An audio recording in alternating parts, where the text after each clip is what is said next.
She collapsed behind the abandoned train depot, the freezing snow swallowing her whole, while the townsfolk walked past without a word, as if she were already dead. Just when her strength gave out and darkness closed in, a shadow on horseback appeared against the storm, a stranger who didn't look away. His rough hands lifted her from the ice, but it wasn't pity that burned in his eyes. It was something far more dangerous and far more life-changing. But what happened next will shock even those who thought they'd seen everything. But first, let's go back to the beginning. Martha Dawson stood alone in the hollowed silence of the schoolhouse, her fingers stiff and pale against the fraying hem of her coat. The December wind rattled the warped window panes, slipping through the cracks to gnaw at her bones, but Martha scarcely shivered. Hunger had dulled her senses, softened the world into a slow ache. She looked out across the empty rows of desks, once filled with bright, eager faces, now vacant, dust gathering like a second skin. The blackboard still bore the ghost of yesterday's lesson, half erased by a student's careless hand. Hope, it read, scrawled in Martha's careful script, a cruel joke now. There would be no more lessons here. The town council, citing harsh conditions and lack of attendance, had shuttered the school until spring. But Martha knew the truth. With her husband gone and her usefulness fading, she had become another burden Willow Creek was too small-hearted to bear. Slowly, methodically, she crossed the room and gathered her things. A battered reader, a chipped teacup, a patchwork shawl that had once belonged to her mother. Each item was tucked into her carpet bag with the care of someone packing a life into a space far too small. Her wedding ring slipped on her finger now, too loose for the hand it once graced. She paused, twisting it absent-mindedly, remembering the warmth of Samuel's laughter, the way he'd once made this cold, stubborn land feel like a place she could belong. But Samuel was a year dead now, claimed by a fever that swept through the valley with the spring thaw. In his absence, Martha had soldiered on, teaching through the summer, the autumn, into the bleak onset of winter. Pride kept her head high when she entered the mercantile, when whispers chased her back down Main Street, when offers of help carried the hollow ring of pity. Pride, and an unspoken promise to the man she'd buried with her own trembling hands. She drew a steadying breath, steeled herself against the empty room, and lifted the bag. The schoolhouse door, warped by cold and neglect, groaned against her shoulder as she pushed it open. A wall of frigid air slammed into her, stealing the breath from her lungs. Snow whipped across the yard in furious sheets, the sky above heavy with more to come. Martha squared her shoulders and stepped into the blizzard.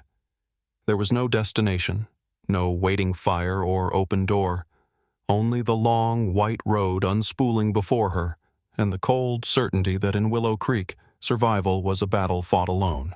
The wind screamed against the boarded storefronts of Willow Creek as Martha Dawson pressed onward, her thin boots slipping on patches of ice hidden beneath the crusted snow. Each step felt heavier than the last, as if the earth itself sought to pull her down.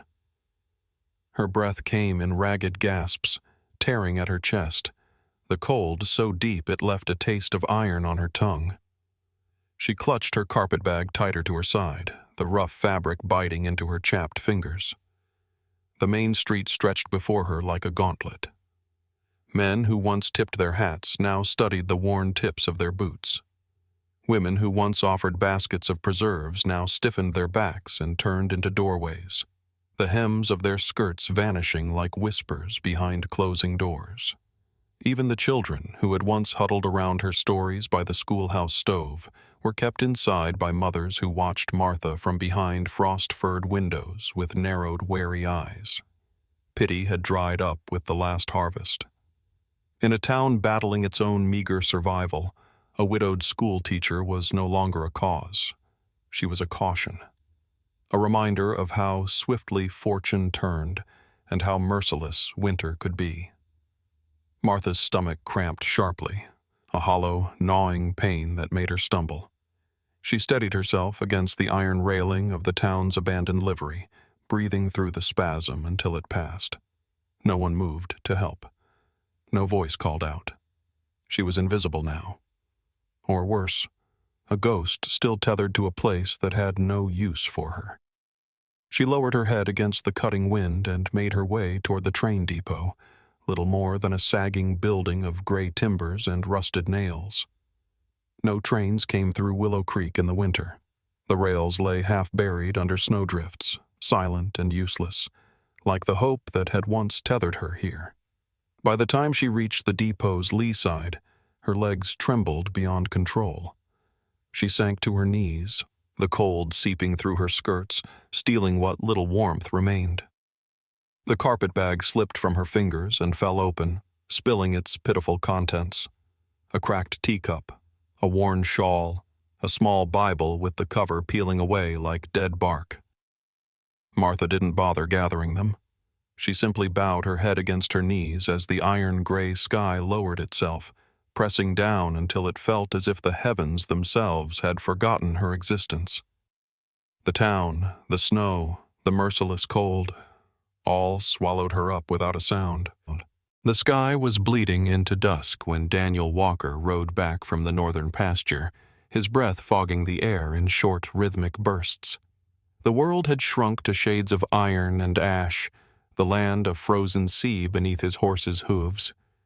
He rode with the easy silence of a man who had long grown used to solitude, the loneliness of the trail matching the hollowness he carried inside him. His wide-brimmed hat shielded him from the worst of the wind, but even so, he felt the bite of the cold along his jaw.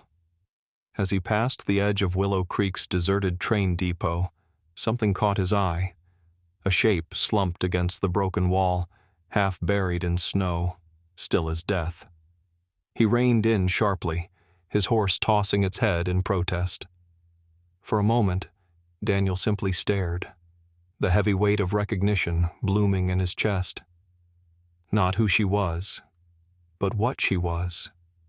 Forgotten, cast aside. The code of the plains was simple. You didn't leave a soul to die alone, not even if the world had turned its back on them.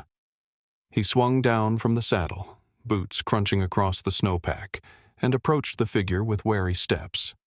The closer he came, the more the details sharpened. A woman, thin to the point of frailty.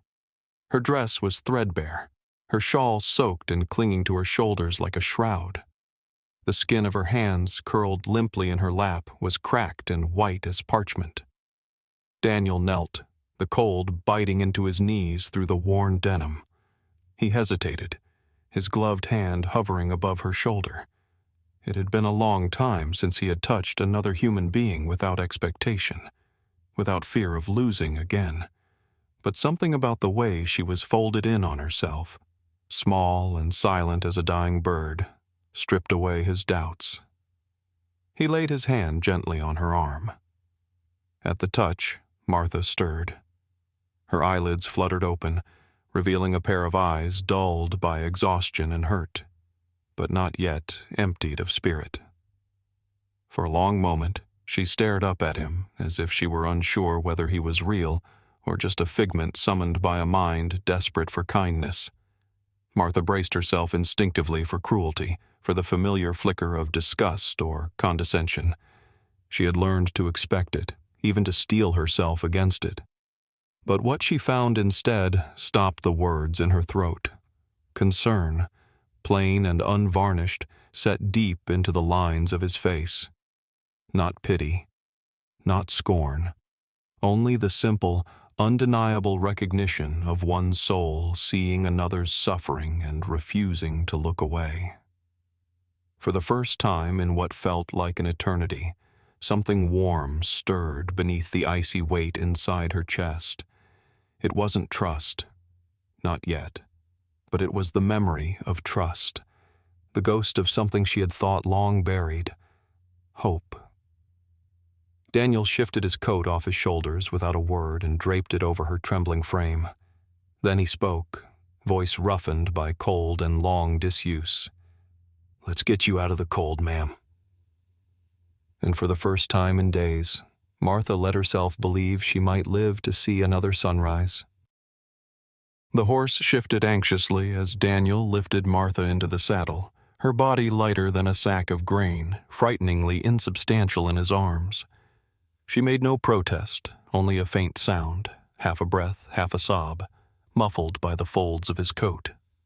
Daniel swung up behind her with practiced ease, wrapping one steady arm around her middle to keep her upright. He clicked his tongue, and the horse moved forward into the growing twilight, hooves muffled by the snow. The ride out of Willow Creek was silent except for the wind sighing through the naked trees. Daniel felt the tension in her body, stiff and wary, like a trapped animal too weak to run. He said nothing to break the silence. Words were brittle things when a soul was this raw. Better to offer what strength he could without demanding anything in return. The ranch house appeared after a long mile, a low, broad structure crouched against the frozen hills, light leaking from its single window like a candle struggling against the dark. Daniel dismounted first, his boots crunching onto the hard ground, and reached up to lift Martha down.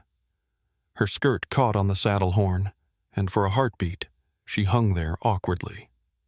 He untangled the fabric with careful fingers, pretending not to notice her humiliation, then lowered her to her feet as gently as lifting a child. She swayed, but did not fall. One of the ranch hands, a squat man named Clay, emerged from the barn, wiping his hands on a rag. His eyes darted from Daniel to the woman bundled in his coat, and something ugly flickered there. Judgment, curiosity, perhaps a warning. Daniel met his gaze head-on, and whatever Clay had been about to say died on his lips. He tipped his hat stiffly and disappeared back into the shadows. Daniel opened the heavy front door and ushered Martha inside. Warmth hit her like a blow, the heat of the wood stove filling the main room, the scent of smoke and leather and old pine.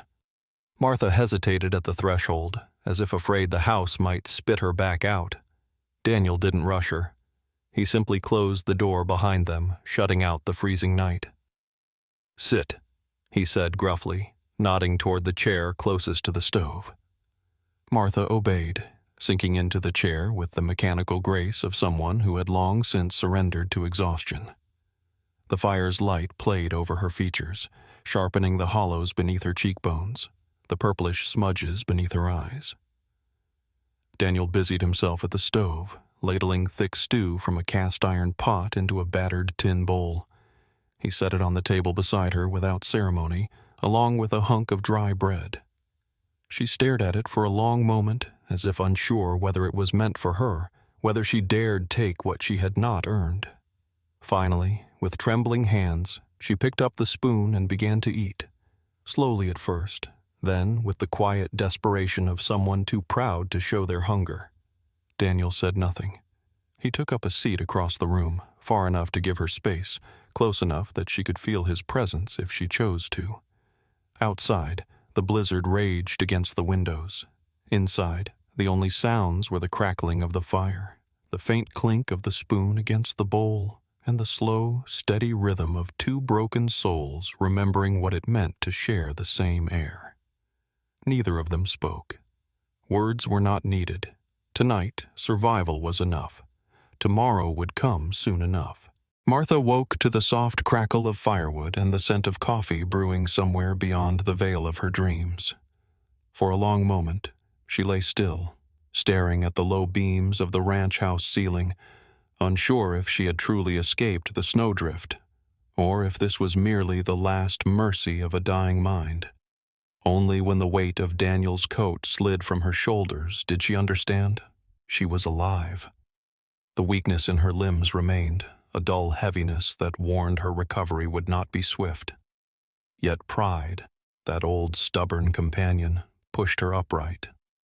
She folded the borrowed coat carefully and draped it across the chair, smoothing its worn edges with reverent fingers before setting about finding a purpose within these unfamiliar walls. The kitchen was modest, functional. A hearth, a battered table, shelves lined with chipped crockery and simple tools. It bore the mark of a man who lived for necessity, not comfort. Martha's gaze caught on the sink piled high with unwashed dishes, the dust coating the window ledges, the mended patchwork curtains drooping from nails hammered into the frame. No woman's hand had touched this place in a long, long time. She found a rag, stiff with disuse, and began to scrub. Slowly, methodically, without expectation or permission. She cleaned the sink until it shone, set the kettle to boil again, wiped down the table with care reserved for sacred spaces. Her movements were clumsy at first, her body still betraying her with shudders of fatigue, but she persisted, weaving herself into the quiet rhythm of the house. Daniel entered some time later, stamping snow from his boots, a sheaf of firewood cradled in his arms. He paused in the doorway, watching her with a strange expression. Not anger nor surprise, but something deeper, harder to name. Respect, perhaps. Recognition. The kind of regard a man gives to someone who chooses work over weeping. He said nothing of the changes she made, offered no comment as the table was reset, the kettle refreshed, the hearth cleared of ash. Instead, when Martha turned to leave the room, he passed her a small bundle of cloth, a pair of mended gloves, stitched neatly from an old coat sleeve, not a grand gesture, but a quiet acknowledgement. You are seen. You are needed. The days fell into a steady cadence. Martha cooked simple meals, patched worn shirts, hemmed torn trousers. In the evenings, when the chores dwindled and the world outside turned to silver under the moon's gaze, she would sit by the fire and read aloud from a small leather-bound book she had rescued from her carpet bag. Her voice, at first raspy and tentative, gained strength with each passing night, filling the house with a warmth no fire could match. Daniel never sat close. He remained in his chair by the window, carving small figures from scrap wood, head bowed, hand steady. But Martha saw the way his shoulders eased, the way his breathing deepened as her words wove a cocoon around them both. They were two people mending themselves, not with grand declarations, but with small, stubborn acts of care. In the careful washing of a dish, in the silent offering of a cup of coffee, in the mended seam of a worn shirt. And though neither dared name it yet, something fragile and vital began to root itself between them, something too new, too precious to disturb with speech. Hope, perhaps, or the first faint stirrings of home. Winter gripped Willow Creek with a cruel hand. Snow buried fences and roads alike, isolating each homestead into its own silent island. Yet even the deepest snows could not muffle the sharpness of human tongues. The rumors began in the corners of the general store, whispered over sacks of flour and bolts of cloth. A lone rancher, widowed these past 5 years, taking in a woman, a widow herself, but young enough yet to cause trouble. No preacher's blessing, no signed papers, just a woman sharing a man's roof through the longest, coldest nights of the year. The words slithered faster than wildfire through dry grass. Martha's name, once spoken with respect, now soured on the lips of the townsfolk. Women gathered their skirts and their children closer when she passed by. Men muttered into their beards, casting sideways glances from under the brims of their hats. It did not matter that she rarely left the ranch. It did not matter that no impropriety had passed between her and Daniel. What mattered was the story they preferred to believe. A story of fallen virtue, of sin sheltering beneath a good man's roof. The first sign that the talk had grown teeth came one morning, when Daniel found a letter nailed to the ranch gate. Its paper was damp and curling from the frost, the ink blotched and running, but the meaning was plain enough. You'll ruin yourself with her. Send her away before it's too late. Daniel crumpled the paper without reading it twice and tossed it into the fire. He said nothing to Martha, but she saw the tightness in his shoulders, the way his jaw worked as he chopped wood with more force than was needed. The second sign came at Sunday services. As Martha entered the small clapboard church, clutching a worn shawl around her shoulders, a hush fell over the congregation. Heads turned, eyes narrowed, whispers crawled up the walls like ivy. Martha lowered her gaze, taking a seat near the back, her spine ramrod straight. Daniel sat beside her without hesitation, his hat in his lap, his expression carved from stone. The sermon that day spoke of purity and temptation, of wolves in sheep's clothing, of homes defiled by unknowing kindness. The preacher never named names. He didn't have to. Martha felt each word strike her like a stone hurled from a hidden hand. When the service ended, no one offered her a handshake. No one welcomed her back into the fold. Even the children stared with wide, uncertain eyes, their mothers' hands clutching their shoulders tight. On the ride back to the ranch, Martha sat rigid behind Daniel, every clop of the horse's hooves pounding the humiliation deeper into her bones. She said nothing. He said nothing. But silence was no shield against shame. That evening, after Daniel had gone to the barn, Martha packed her carpet bag in trembling hands. Her few possessions fit easily inside: the shawl, the Bible, the cracked teacup. She folded Daniel's coat and left it carefully across the back of the chair, a silent thank you. Then she sat down by the cold hearth, clutching the bag to her chest, and waited for the courage to leave. She would not bring ruin to the one man who had offered her shelter without price. She would not be the stone that broke what little peace he had built. Better, she thought, to vanish into the snow, and let Willow Creek forget her for good. The house was dark when Daniel Walker returned from the barn, the night pressing against the windows like an unwelcome guest.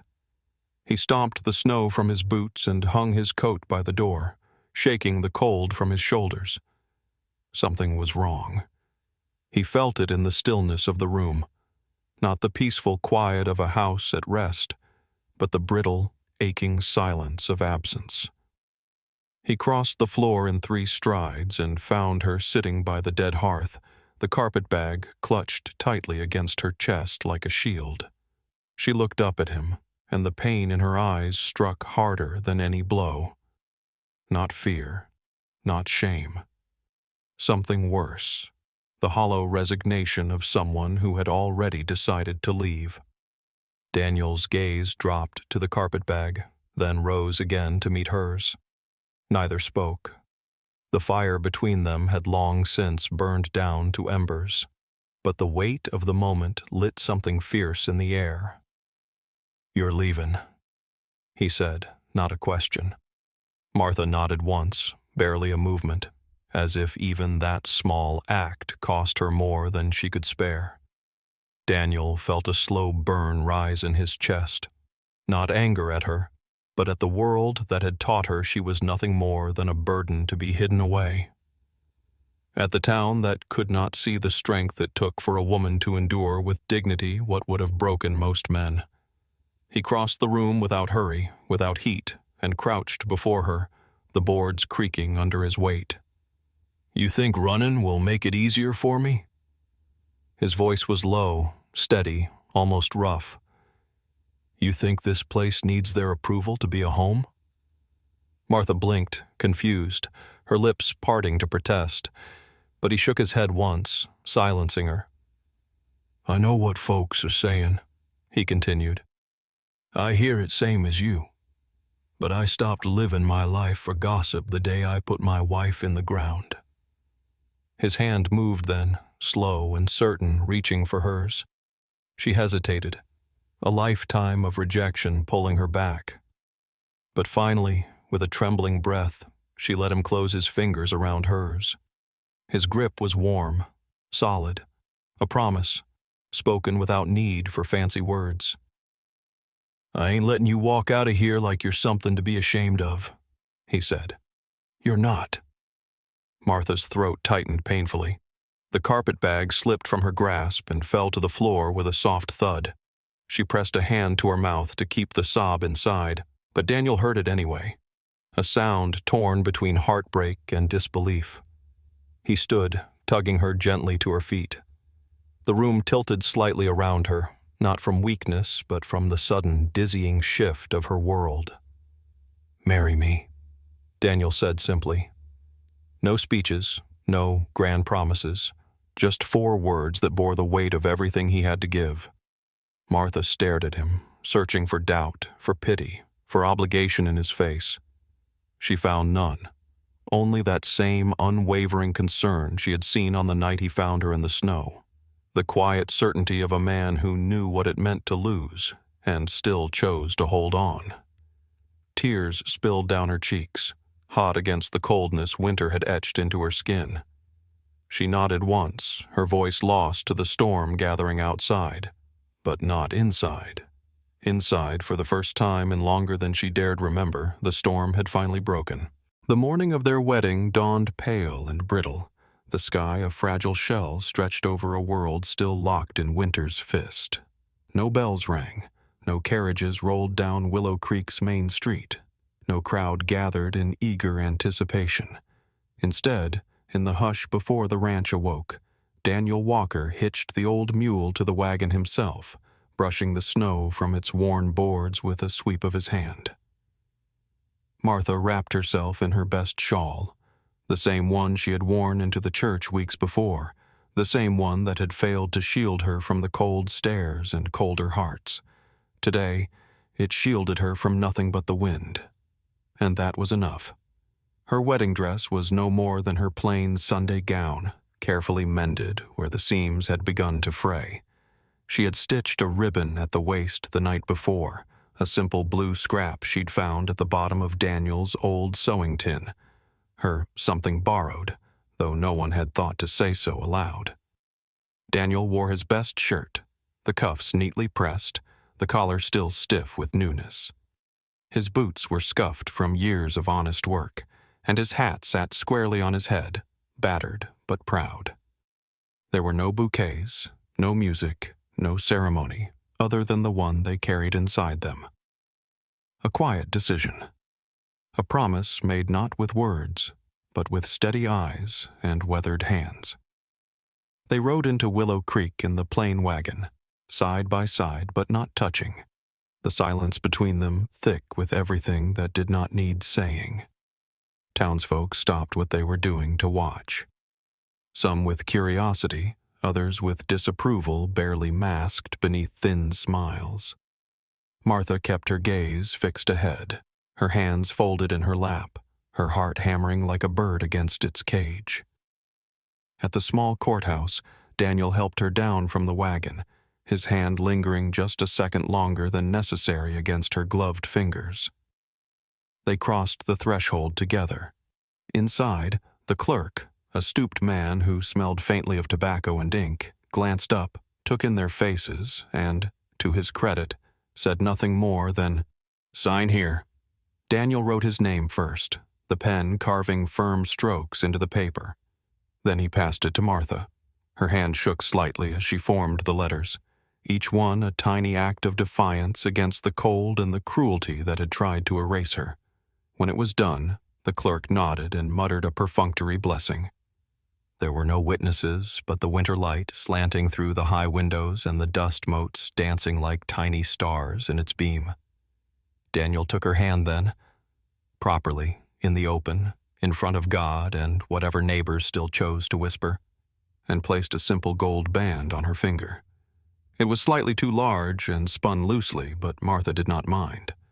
It was warm from his pocket, and it was real. He leaned down and kissed her forehead, not as a claim, but as a benediction.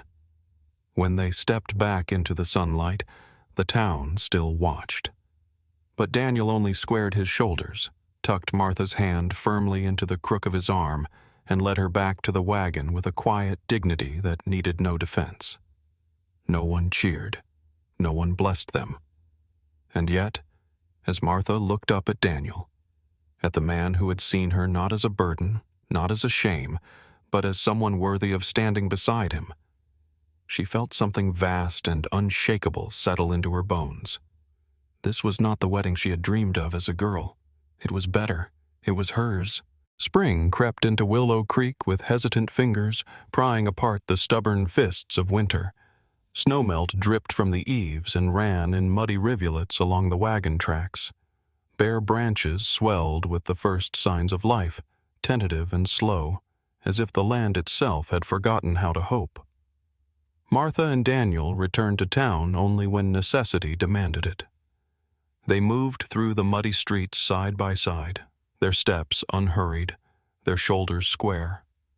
There were no grand pronouncements, no battles fought in the open. Only the steady, unspoken truth of their union, carried in every glance, every shared task, every small, invisible kindness. At first, the town recoiled. Old Mrs. Sutton, who kept the general store, refused to meet Martha's eyes when she handed over the change. The blacksmith's wife whispered behind her gloved hand as they passed. Children, sensing the shift in their elders, stared openly with a mixture of fascination and uncertainty. But time has a way of eroding even the sharpest stones. When Daniel paid his debts in full at the mercantile, despite the gossipers' low murmurs, respect for him deepened. Silent, but solid. When Martha offered to help mend torn hymnals for the church without asking for a penny, some of the women who had once turned their backs began to glance her way with flickering expressions.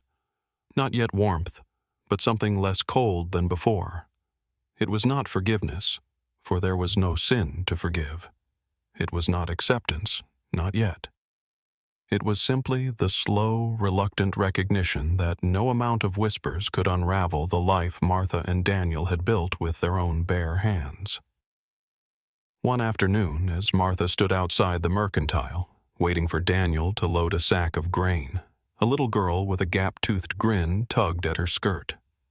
Martha looked down, startled, and the child thrust a bouquet of clumsily gathered dandelions into her hands, a sunburst of gold in the gray of early spring. Martha knelt, the shawl slipping from her shoulders, and accepted the offering with both hands as if it were the finest thing she had ever received. Tears pricked her eyes, but she blinked them away before the girl could see. Inside the store, Mrs. Sutton watched through the glass, her mouth a tight line. Then, almost imperceptibly, she nodded. The tide had begun to turn, not through argument, not through anger, through endurance, through quiet, unwavering dignity, through the slow, stubborn power of simply continuing to stand, even when every cold wind of the world had tried to knock them down. Martha tucked the dandelions into the crook of her arm and climbed into the wagon beside Daniel. As they rode out of town, she glanced back once, seeing not enemies behind those windows, but uncertain hearts beginning, at last, to thaw. And for the first time in years, Willow Creek no longer felt like enemy ground beneath her feet. It felt, just a little, like home. By the time summer unfurled across the valley, turning the hills soft and green, Martha Dawson had already begun stitching a new future with steady, patient hands. The old schoolhouse still stood at the far end of Willow Creek, abandoned, weathered, but not broken. Like Martha herself, it had waited out the long winter, stubborn against decay. Daniel had ridden out with her one morning, surveying the leaning walls, the roof sagging under the weight of seasons past. He said little, only watched her as she ran her fingers along the cracked doorframe, her touch gentle as a prayer. "This place deserves a second chance," Martha said quietly. Daniel only nodded, his face unreadable in the morning light. But the next day, lumber arrived from town, hauled by 2 wagons and a handful of Daniel's ranch hands. No speeches, no ceremony, just a hammer placed into Martha's hand and a nod that said, "Begin." It took weeks. The roof was patched with salvaged shingles, the windows scrubbed until the light poured in unfiltered. Martha and Daniel worked side by side, mending benches, sanding desks, whitewashing the walls until the tiny building breathed again. Children from the town came by in cautious groups, curiosity outweighing their mother's whispered warnings. Martha greeted them all the same, with a soft smile, a word of welcome, and a place at a desk. She did not ask for payment, she asked only for trust. At first, only 3 children arrived that first Monday, shy, gap-toothed boys with calloused hands and shy, darting eyes. By the end of the month, the schoolhouse buzzed with the sound of laughter and chalk scratching across slates. Martha's voice, steady, warm, filled the room, stitching small seams of hope into every lesson. Daniel often sat outside on the wagon bench at day's end, whittling wood as the sun slid down behind the hills, listening to the soft hum of learning spilling through the open windows. He never intruded, but when Martha glanced through the glass, she always saw him there, a steady figure against the turning sky. The town, too, began to change, though neither she nor Daniel pushed for it. Children carried stories home, of the lessons learned, the songs sung, the fairness of Miss Dawson's hand when disputes arose. Mothers who had once clutched their children close now lingered a little longer at the gate. Fathers nodded stiffly in passing. No apologies were offered. None were needed. Martha did not seek their approval. She had built something stronger, a life stitched from her own resilience, Daniel's quiet loyalty, and the stubborn, enduring faith that broken things could be made whole again. One evening, after the last child had run off into the long shadows of the prairie, Martha stood alone at the door of the schoolhouse, watching the sun set the fields aflame. Daniel approached silently, his boots soft on the new planked steps. He didn't speak. He simply stood beside her, shoulder to shoulder, 2 figures weathered by life but unbent, unbowed. Martha slipped her hand into his without looking, and as the first stars pierced the darkening sky, she understood. She had not been saved by kindness alone, nor by marriage, nor even by the reopening of these doors. She had saved herself by refusing to disappear, and in the heart of a town that had once turned its face from her, she had planted something that would outlive the cruelty of winter, the cruelty of fear. A home, a purpose, a love that asked for nothing but truth. At last, Martha Dawson had come home,